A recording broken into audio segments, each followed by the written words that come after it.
Hi, my name is Shravan Hanasoge. I'm a faculty member at the Tata Institute of Fundamental Research in the Department of Astronomy and Astrophysics. And now we're going to speak about asteroseismology, which is the seismology of stars. So, major focus of asteroseismology is to develop an understanding of how distant stars in our galaxy are behaving and what their physics is. And the main motivation from a physics perspective is stellar evolution and understanding exoplanets and so on. And these areas have motivated asteroseismology.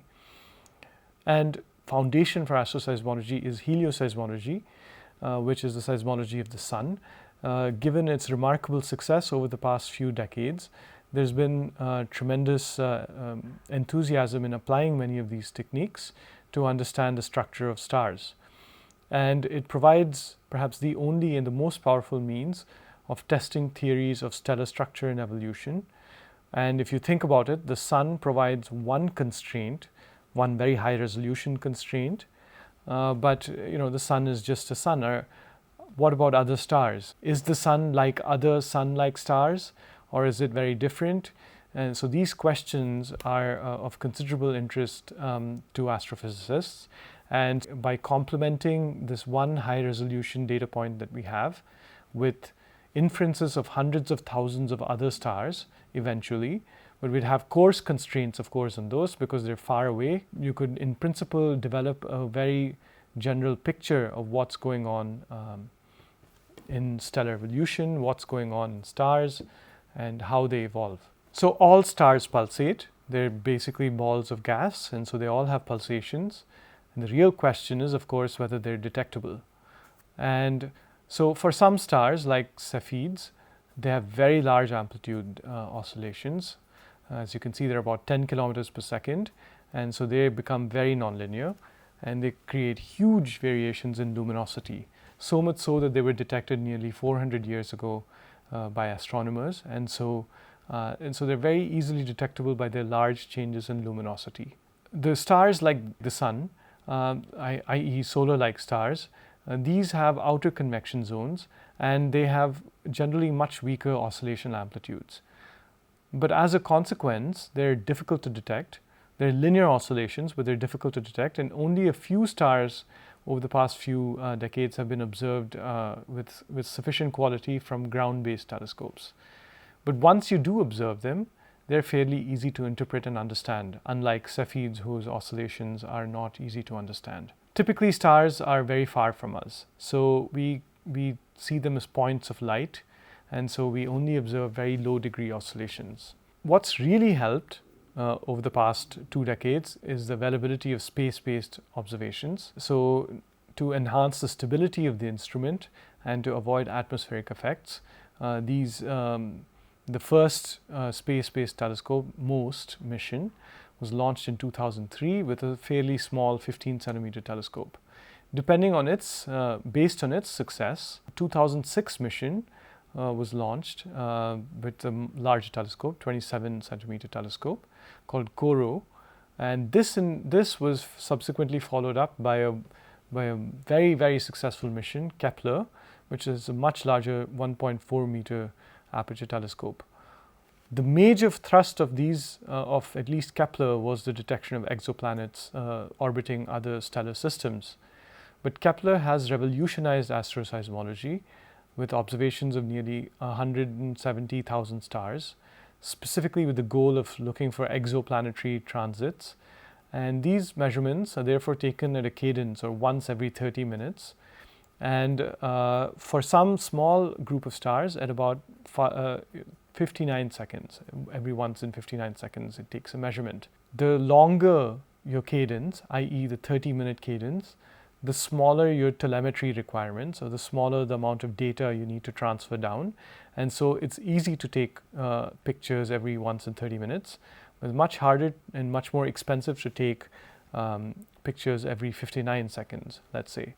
And so as a consequence, we have the dominant fraction of data that we have is high cadence data, i.e. 30-minute data, and a very small number of data sets or stars at cadence of 59 seconds. Depending or based on these observations, we've detected oscillations in about 16 or 17,000 red giants and in a small number of sun-like stars, about 100 or 200 or so.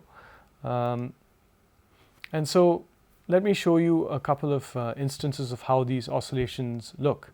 And the primary measurement, as I described in the previous slide, is looking at light from distant stars. And these appear like point-like time series of small fluctuations in the photons that are coming from a star. So if you're looking at a specific star, there are photons that are coming from it, and the intensity of photons undergoes minute fluctuations depending on oscillations and so on. So very, very tiny fluctuations. And so we measure long time series from these, and then we take a Fourier transform and then take its modulus and square it. And so this is a little bit like the power spectrum in helioseismology, except we just have a time series. And so in that time series, you see all these peaks, they show up. And so this is for Cygni A and B, which are fairly close to us. And so therefore we observe these oscillations at high signal to noise.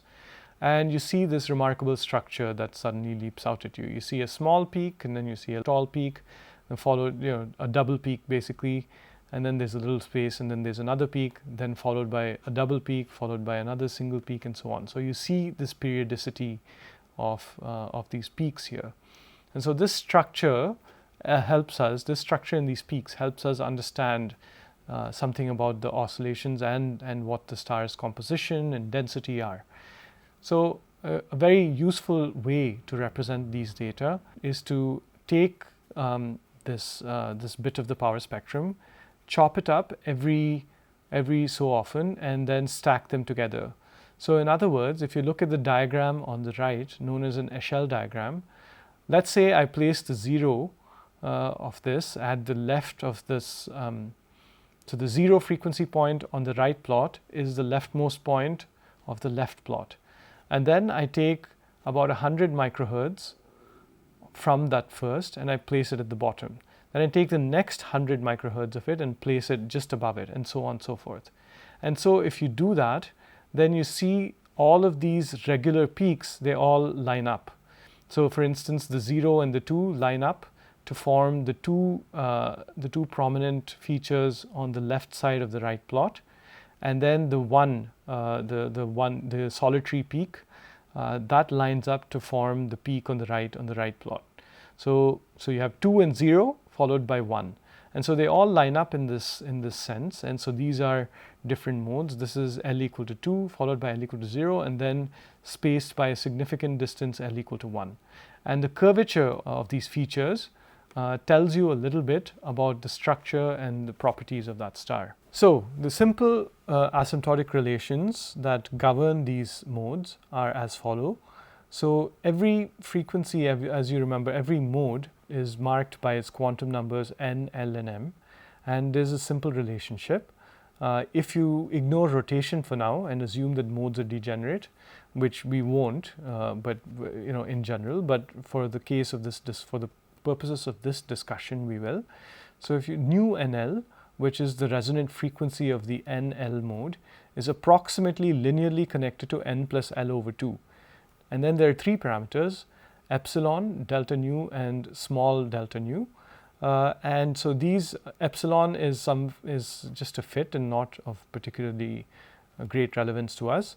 But the first delta nu with the triangular delta, that's known as the large spacing, and the delta nu with the d-like delta is known as the small spacing. And delta nu is essentially in the previous Echelle diagram that you saw, that's about 110 microhertz.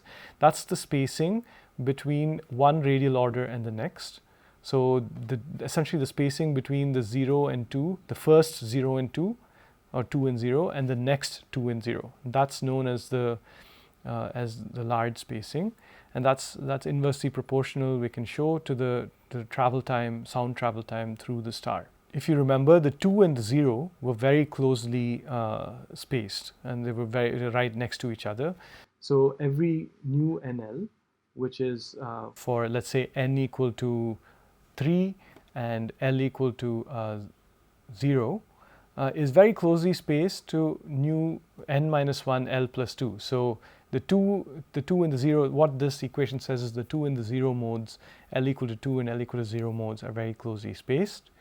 And so but they're not exactly identical. And so there's what is known as a small spacing, is the difference between those two, is connected to the sound speed gradient in the core, at the core of the star. We can measure these small and large spacings. Once again, the small spacing is on average the spacing between the L equal to 2 and L equal to 0 mode.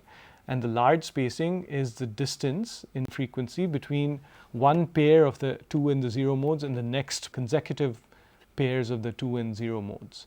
So that's the large spacing. And the large spacing or large separation is used to infer the average density of the star. And the small separation, as I said, is related to the sound speed gradient, is also helps in constraining the composition, such as the fraction of hydrogen that's been converted to helium. And so it tells you something about the mean molecular weight of the star. Now, if I had the delta nu, the two delta nus, the large delta nu, the large triangular delta, and the small d-like delta, and I plot them against each other. So this plot, the horizontal axis is the large spacing, and the vertical axis is the small spacing. Then let's say I have different stars, right? And so you can see that different stars correspond to different points on this plot, as a function of mass, as a function of age, as a function of composition, and so on and so forth. And so you can use this delta nu diagram, the large small spacing diagram, to try to say something about the star already.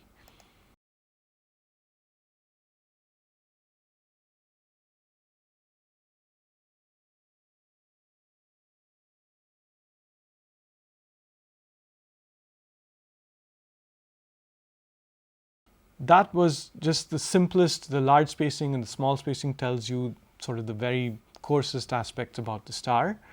But you can do something that's much more detailed. You can fit that spectrum that you saw, the line spectrum, to obtain mode lifetimes, rotational splitting, inclination of the stellar rotation axis to us, and so on. So there's a lot more information that's sitting there. So the first thing you do, and I'll describe each of these in greater detail, is you perform a detailed analysis of the oscillation frequencies, and you can do that to get various aspects of the internal structure. Then the mode lifetimes tell you something about what's happening in turbulence, what's exciting modes, what's damping them. Where the oscillation spectrum peaks roughly goes as m, the mass of the star, radius squared inverse of the star, and the effective temperature of the star according to this relationship. So it's telling you something already as well. And then lastly, rotation lifts degeneracy. So you can measure the rotation rate of the star. You can measure the fine structure of this rotation as well, which I'll describe.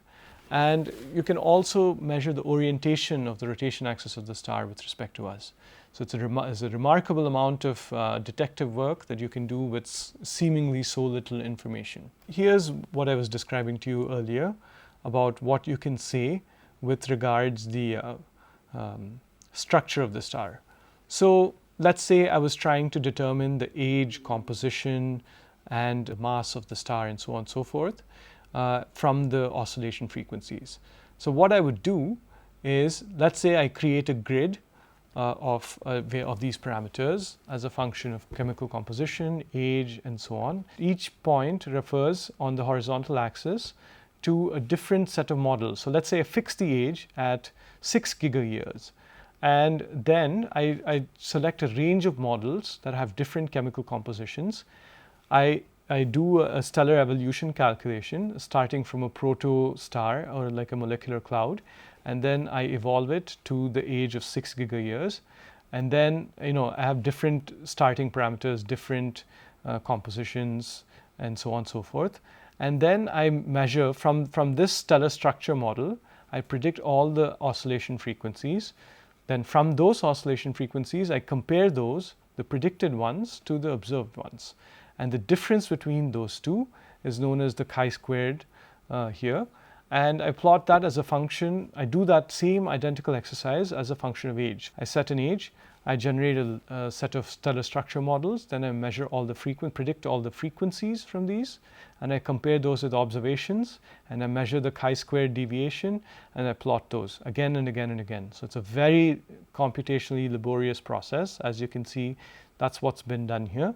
And then the minimum point here, which is roughly at 7.2 gigayears or 7 gigayears or so, tells you a little bit about now what's the best choice you can make, what's the best fit model, and so on. So we want to try to push down the chi-square to as low as possible. And so this is the typical way that you can obtain structure models. Now we have even more sophisticated ways of doing it. We have machine learning techniques that scan the entire space of all possible models, and from that machine you can instantaneously determine what's the best choice of parameters. Now another couple of major things that you can do is to measure the convection zone depth of a star and its helium abundance, or the amount of helium in that star. So typically what happens is there are sharp variations in some properties, such as the sound speed gradient. And so what's plotted here on this plot is the quantity 1 over g, where g is gravity, c is sound speed. So this roughly tells you the sound speed gradient of this star. And you can see that the sound speed gradient smoothly decreases as a function of increasing radius. And the horizontal axis is radius of the star. It's smoothly decreasing. And then this is specifically done for the sun. But you can imagine that other sun-like stars have similar behavior as well. And then at the base of the convection zone, around 0.71, there's a sharp change in the sound speed gradient, and it becomes essentially flat. And then very, very close to the surface, you have another sharp uptick. This is a helium ionization zone in the sun, and so you have dramatic changes in the sound speed gradient. So this causes oscillatory patterns in the resonant frequencies. I will describe that in a second. As to what this means. But by measuring these oscillatory patterns in the resonant frequencies, we can get an estimate of the depth of the convection zone and where the helium ionization zones are located. So if you plotted all the resonant frequencies that you measure for a sun or a star, and then you looked at differences between consecutive resonant frequencies in some specific way, then you'll measure oscillations in the delta nu. So delta nu refers in this case now to the difference between the resonant frequency between consecutive resonant frequencies, and you see on the upper plots on the left that the delta nu fluctuates, it oscillates. And so this is for Cygni A and B. So these oscillations in the resonant frequencies can be fit using that formula on the upper right. And from that fitting, you can measure the depth of the convection zone, and you can also infer the helium ionization zone. On the bottom plots on the left, the Verma et al. have done an exercise where they've simulated lots and lots of different models. The blue refers to measurements of helium ionization zone, and the red refers to the depth of the convection zone. You can see that the helium ionization zone is much, much more accurately captured. The histogram refers to data, and the horizontal lines on top of the histograms refer to the numerical calculations, the realizations that Verma et al. Have done to try to fit these. Nevertheless, I would like you to focus on the histograms, and the histograms are measurements, and it tells you something about the depth of the helium ionization zone, the blue lines, and very sharply localized. And the red histogram tells you a little bit about the convection zone depth. That's not as well localized, as you can see. The horizontal axis is something called acoustic depth, which is similar to depth, but I won't really get into it, but you can think of it a little bit like depth. Now similarly, you can measure the amplitude of these oscillations, and from that you get a helium abundance. Y is the helium abundance here, and the horizontal axis is the helium abundance, the vertical axis is the amplitude of the oscillations in the resonant frequencies, and that tells you a little bit about what's going on in the helium abundance. and how it relates to the amplitude of these oscillations. So that's about the structure. Now you can go further and you can infer the fine structure of rotation. So as I mentioned, these stars have, some stars have very high signal to noise oscillations that are measured. And typically you see these little peaks. Now if you zoom in on the peaks, so on panel A for instance, this is like a zoomed out version of the power spectrum. You can zoom in to panel B, and you remember that the L equal to 2 and L equal to 0 typically sit right next to each other, and L equal to 1 sits somewhat far away. So this is 2, 0 and 1 following the same pattern that we described earlier on in this talk. Now if you look very, very closely, you see that the L equal to 0 is sharp, but the L equal to 2 is somewhat broader. Similarly, the L equal to 1 is also broader, but not as broad as the L equal to 2. So what's happening here is the lifting of this degeneracy.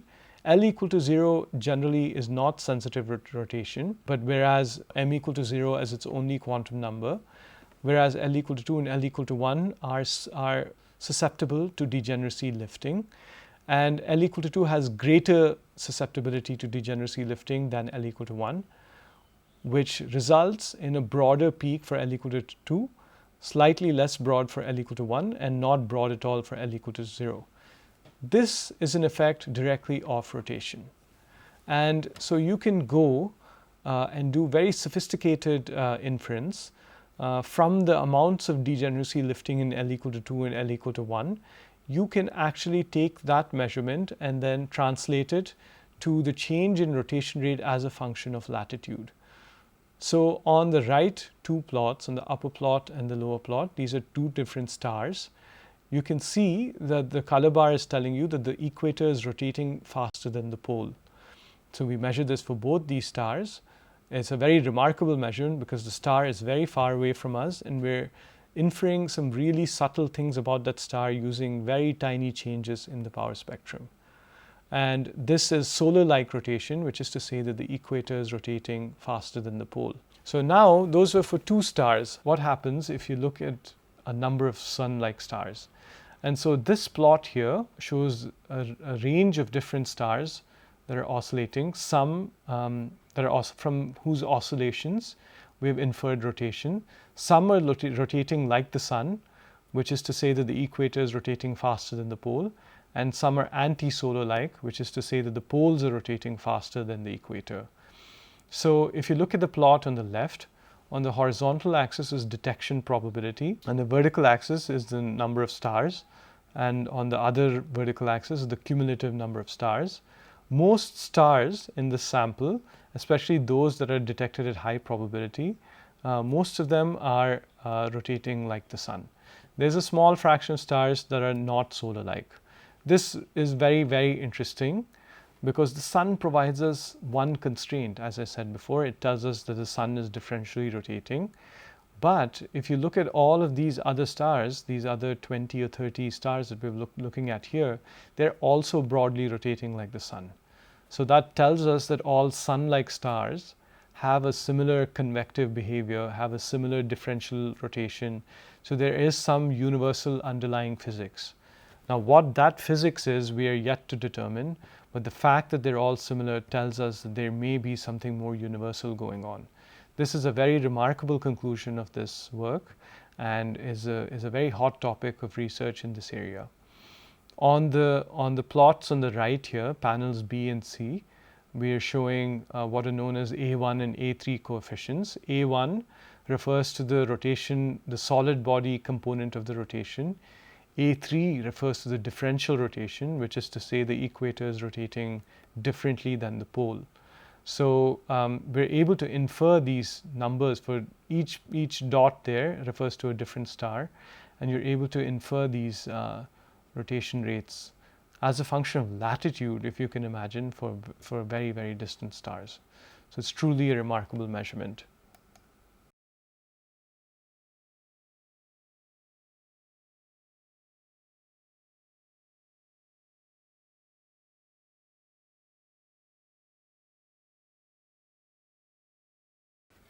So the very last topic, I want to describe how giant and evolved stars are another frontier area of asteroseismology.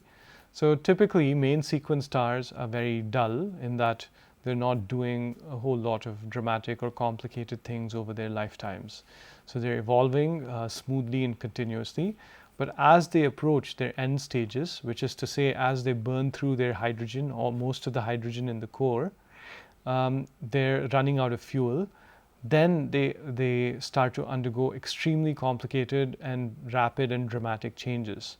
So in the HR diagram, or the Hertzsprung-Russell diagram, you can plot the evolution. The horizontal axis is the log temperature of the star. The vertical axis is the log luminosity.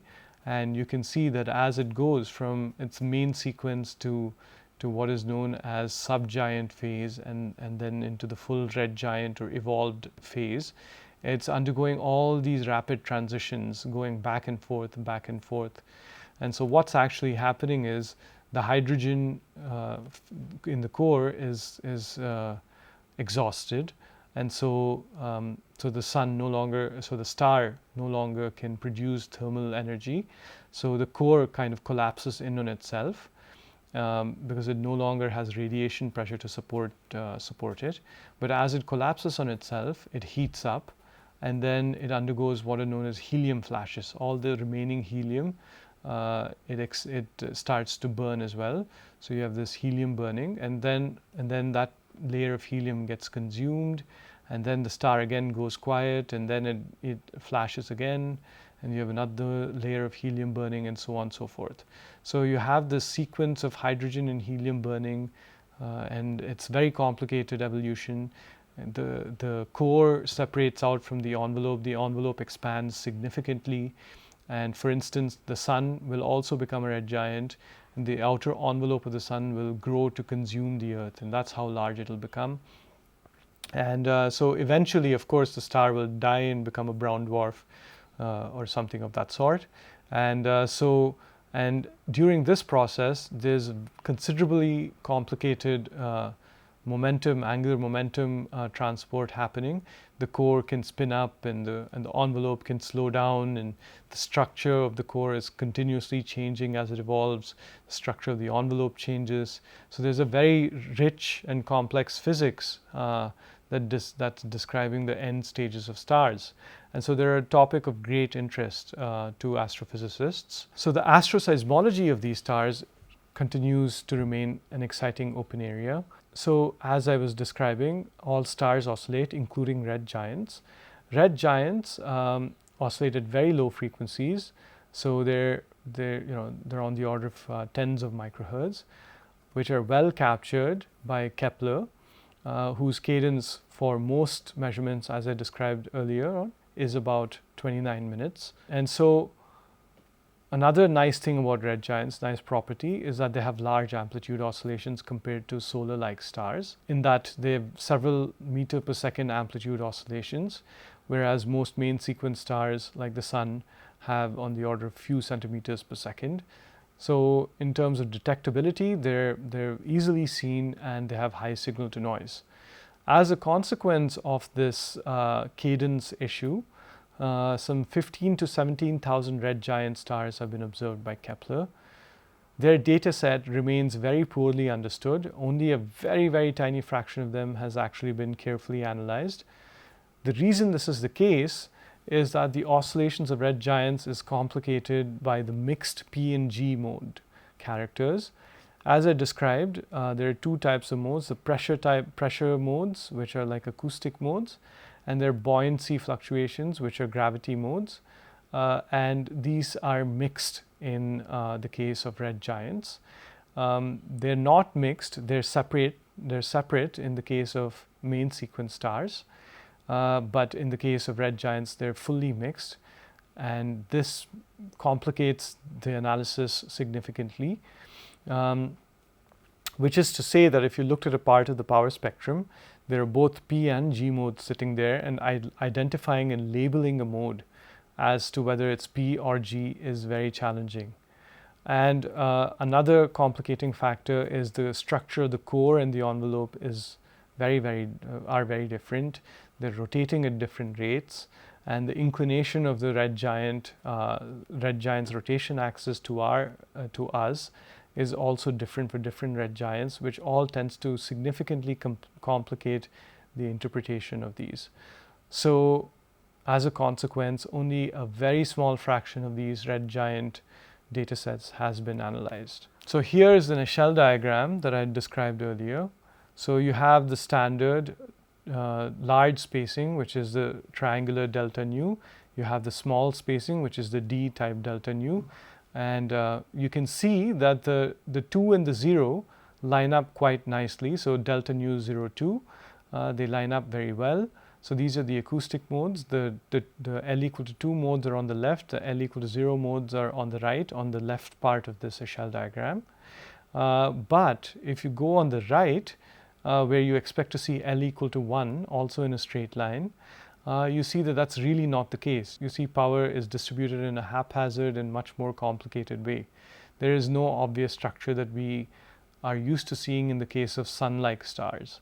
And so this is due to the complicated mixed nature of modes. Some of these could be G modes, some of these could be the mixture of P and G modes, a mixed mode, some of these could be pure P modes. And interpreting this and labeling each of these modes therefore remains an outstanding and complicated task. Once we are able to label it and once we know what these modes are, you can then apply conventional techniques of seismology to interpret them. But we are not yet at that point.